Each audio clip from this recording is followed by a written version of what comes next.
से सुने कि एक समय योगीराज नारद जी दूसरों की इच्छा से अनेक लोकों में घूमते हुए मृत्यु लोक में आ पहुंचे। यहाँ अनेक योनियों में जन्मे हुए प्राय सभी मनुष्यों को अपने कर्मों द्वारा अनेकों दुखों से दुखी देखकर अनेकों दुखों से पीड़ित देखकर सोचा कि किस कर्म के करने से नीचे प्राणियों के दुखों का नाश हो सकेगा। ऐसा मन में सोचकर विष्णु लोक को गए। वहां श्वेत और चार भुजाओं वाले देवों के इस नारायण को देखकर, जिनके हाथों में शंख गदा पद्म तीर्था माला पहनी हुई थे, देखकर स्तुति करने लगे कि हे भगवान, आप अत्यंत शक्ति से संपन्न है। मन तथा वाणी भी आपको नहीं पा सकती। आपका आदि मध्यंत नहीं है। निर्गुण स्वरूप सृष्टि के आदि भूत व भक्तों के दुखों को नष्ट करने वाले हो, आपको नमस्कार है। नारद जी से इस प्रकार की स्तुति सुनकर विष्णु भगवान बोले कि हे मुनीश्वरे, आपके मन में क्या है? आपका किस काम के लिए आगमन हुआ है? निसंकोच कहो। तब नारद मुनि बोले, मृत्यु लोक में सब मनुष्य जो अनेक योनियों में पैदा हुए हैं, अपने अपने कर्मों के द्वारा अनेक प्रकार के दुखों से दुखी हो रहे हैं। हे नाथ, मुझ पर दया रखते हैं तो बताइए कि मनुष्यों के सब दुख थोड़े से प्रयत्नों से कैसे दूर हो सकते हैं? तब श्री भगवान जी बोले कि नारद, मनुष्यों की भलाई के लिए तुमने बहुत अच्छी बात पूछी है। जिस काम के करने से मनुष्य मोह से छूट जाता हुआ मैं करता हूँ। सुनो, बहुत पुण्य देने वाला स्वर्ग था, लोग दोनों में दुर्लभ है, उत्तम व्रत है। आज मैं प्रेमवश होकर तुमसे कहता हूँ कि सत्यनारायण का यह व्रत अच्छी तरह विधि पूर्वक करके मनुष्य आयु पर्यंत आंसू भोग कर मरने पर मोक्ष को प्राप्त होता है। श्री भगवान के वचन को सुनकर नारद मुनि बोले कि उस व्रत का फल क्या है, क्या विधान है और किसने व्रत किया और किस दिन व्रत करना चाहिए, विस्तार से कहिए। तब श्री भगवान बोले, दुख शोक आदि को दूर करने वाला, धन धान्य को बढ़ाने वाला, सौभाग्य तथा संतान को देने वाला, यह व्रत सब स्थानों पर विजय करने वाला है। भक्त और सदा के साथ किसी भी दिन मनुष्य श्री सत्यनारायण की किसी भी समय ब्राह्मणों और बंधुओं के साथ धर्म प्राण होकर पूजा करे। भक्ति भाव से नैवेद्य केले का फल, घी, दूध और गेहूं का चूर्ण सवाया ले। गेहूं के भाव में चावल का चूर्ण, शक्कर अथवा गुड़ ले और सब भक्षण पदार्थ जमा करके भगवान को अर्पण कर दे तथा बंधुओं के ब्राह्मण को भोजन करावे। तत्पश्चात स्वयं भोजन करे। नित्य गीता आदि का आचरण कर सत्यनारायण भगवान का स्मरण करता हुआ उसमें व्यतीत करे। इस तरह व्रत करने पर मनुष्यों की इच्छा निश्चय पूरी होती है। विशेषकर कलिकाल में भूमि पर ही मोक्ष का सरल उपाय है। इसे श्री स्कंद पुराणे रेवाखंडे श्री सत्यनारायण व्रतधाम प्रेम से बोले वृंदावन बिहारी लाल की जय।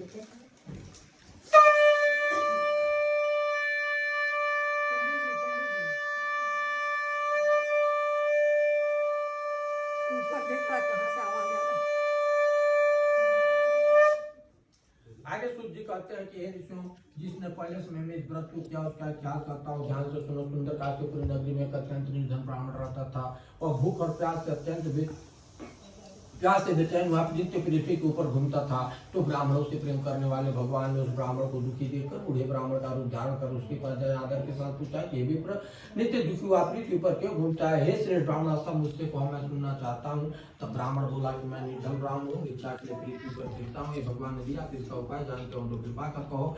तब वृद्ध ब्राह्मण बोला कि सत्यनारायण भगवान मनवांछित फल देने वाले हैं, इसलिए ब्राह्मण तुम उनका पूजन कर, जिसके करने से मनुष्य दुखों से मुक्त होता है। ब्राह्मण को व्रत का सारा विधान बतलाकर बूढ़े ब्राह्मण का रूप धारण करने वाले श्री सत्यनारायण भगवान अंतर ध्यान हो गए।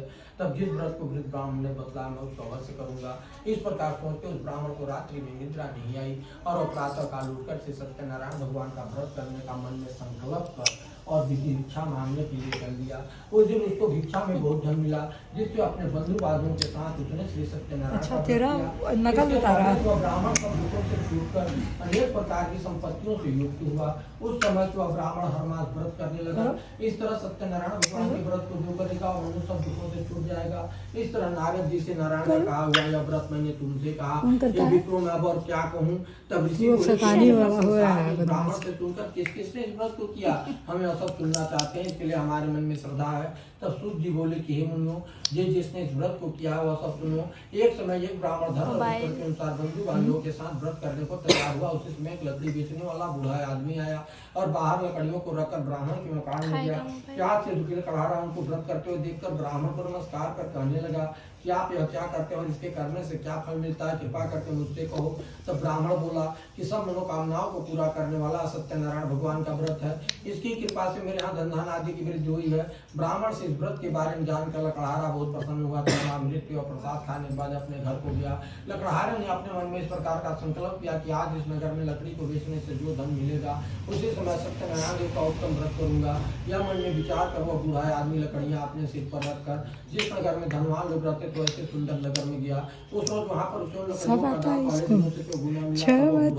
नाम लिया और अति प्रसन्न होकर भी आता है। सत्यनारायण भगवान के श्राप कि व्रत की कुछ सामग्रियों को लेकर अपने घर गया। फिर उसने अपने भाइयों को बुलाकर विधि के साथ भगवान जी का पूजन और व्रत किया। उस व्रत के प्रभाव से बूढ़ा कलारा धनपुत्र आदि से युक्त संसार के समस्त उपभोग कर वैकुंठ को चला गया। इति श्री स्कंद पुराणे रेवाखंडे श्री सत्यनारायण कथाम द्वितीयाध्याय। प्रेम से बोले वृंदावन बिहारी लाल की जय।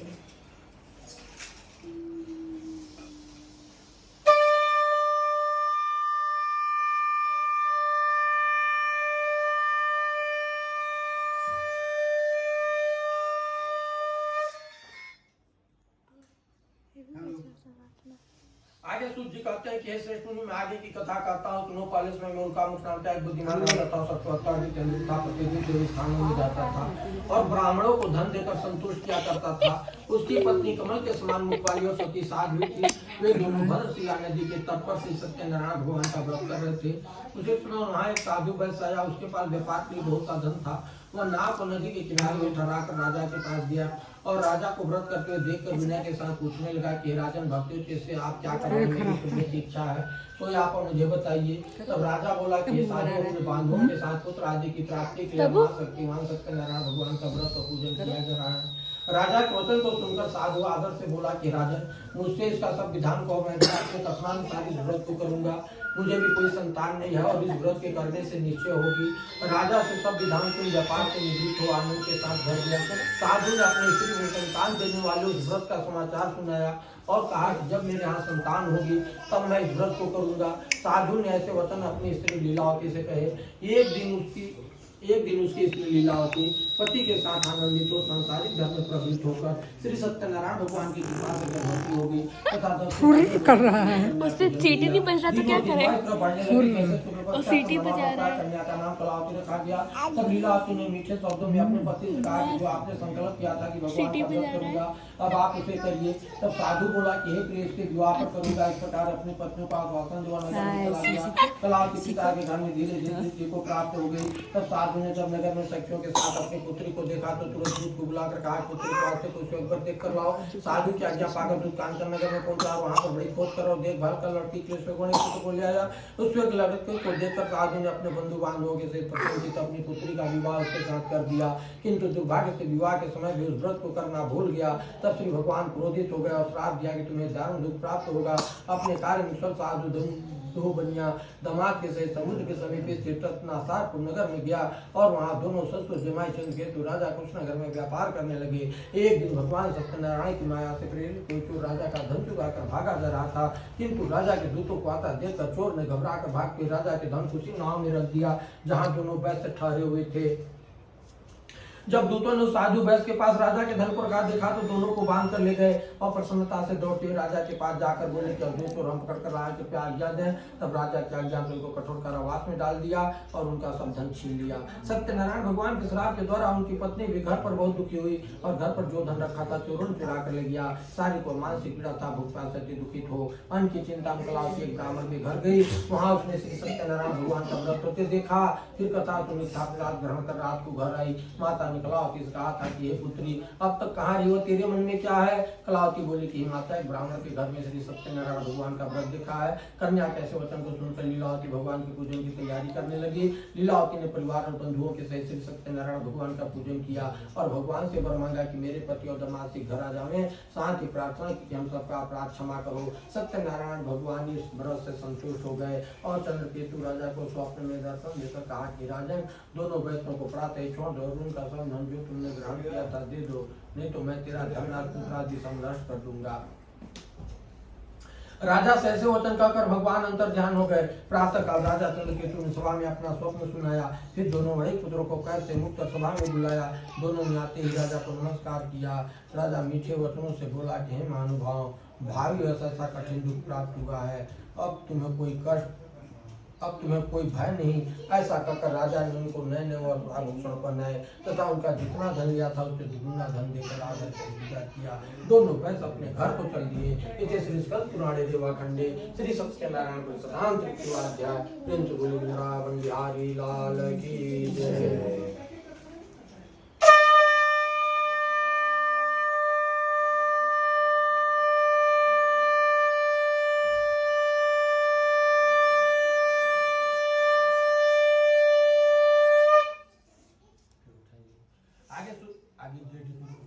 आगे सूत जी कहते हैं कि वैष्णव मंगलाचार कर यात्रा आरंभ की और अपने नगर को चला। उनके थोड़ी दूर निकलने पर दंडी वेशधारी श्री सत्यनारायण भगवान ने उनसे पूछा कि साधु तेरे नाम में क्या है। अभिमानी मणि खसता हुआ बोला कि दंडी आप क्यों पूछते हो, क्या धन लेने की इच्छा है? मेरे नाम में तो बिल और पत्ते भरे हैं।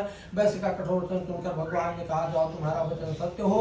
दंडी ऐसा कहकर वहां से दूर चले गए। कुछ दूर जाकर समुद्र के किनारे में बैठ गए। दंडी के जाने पर वैश्य ने नीति क्रिया करने के बाद बेल पत्ते आदि देखकर मुझसे जमीन पर गिर पड़ा।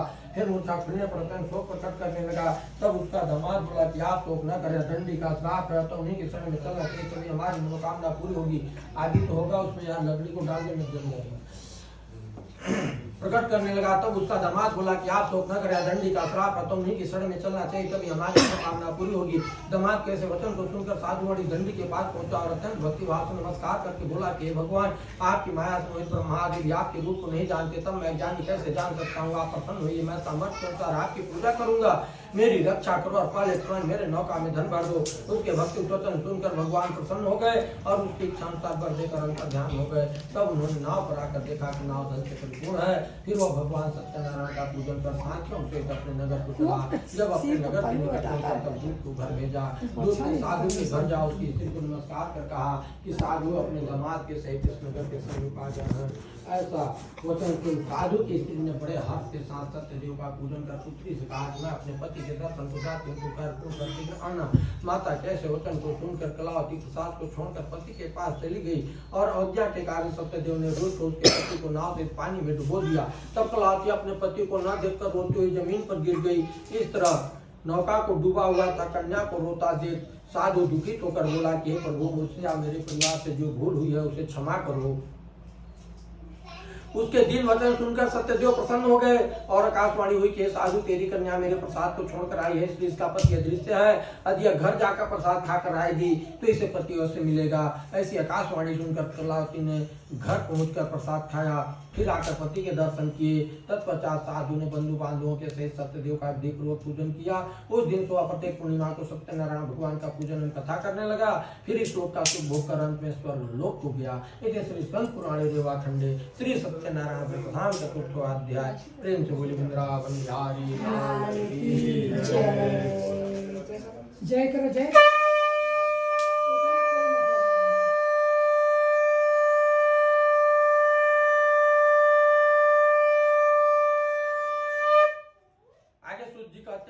मार्ग एक कथा करता हूँ सुनो। प्रजापालन में लीन तुगनल नाम का एक राजा था। उसने भी भगवान का प्रसाद से आकर बहुत दुख पाया। एक समय में जाकर वन्य पशुओं को मारकर एक बरगद के नीचे आया। वहां उसने ग्वालों को भक्ति भाव से बांधवों के सहित श्री सत्यनारायण जी का पूजन करते देखा। राजा पूजन को देखकर अभिमान और सुहा नहीं किया, न भगवान को नमस्कार नहीं किया। जब ग्वालों ने भगवान का प्रसाद उसके सामने रखा तो प्रसाद को त्याग कर अपनी सुंदर नगरी में चला गया। वहां उसने अपना सब कुछ नष्ट पाया तो जान गया कि सब भगवान ने किया है। तब अविश्वास कर ग्वालों के समीप गया और विधि पूर्वक पूजन का प्रसाद खाया तो सत्यदेव की कृपा से पहले जैसा था वैसा ही हो गया। फिर दीर्घ काल तक सुख भोग कर मरने पर स्वर्गलोक को गया। तो जो मनुष्य परम दुर्लभ व्रत को करता है भगवान की कृपा से उसे धन धान्य की प्राप्ति होती है तथा सब मनोरथ पूर्ण होकर अंत में वैकुंठ धाम को जाता है। उन्होंने पहले इस व्रत को किया, अब उनके दूसरे जन्म की कथा कहता हूँ। वृद्ध सदानंद ब्राह्मण ने सुदामा का जन्म लेकर मोक्ष को पाया। उनका विज्ञान का राजा दशरथ होकर वैकुंठ को प्राप्त हुआ। साधु नाम के वैष्णव अपने पुत्र कार्य से चीर कर मोक्ष को प्राप्त किया। महाराज तुम होकर भगवान में भक्ति होकर उनका मोक्ष को प्राप्त किया। इसे श्री स्कंद पुराणे रेवाखंडे श्री सत्यनारायण धाम पश्चिम प्रेम से बोली वृंदावन बिहारी लाल की जय।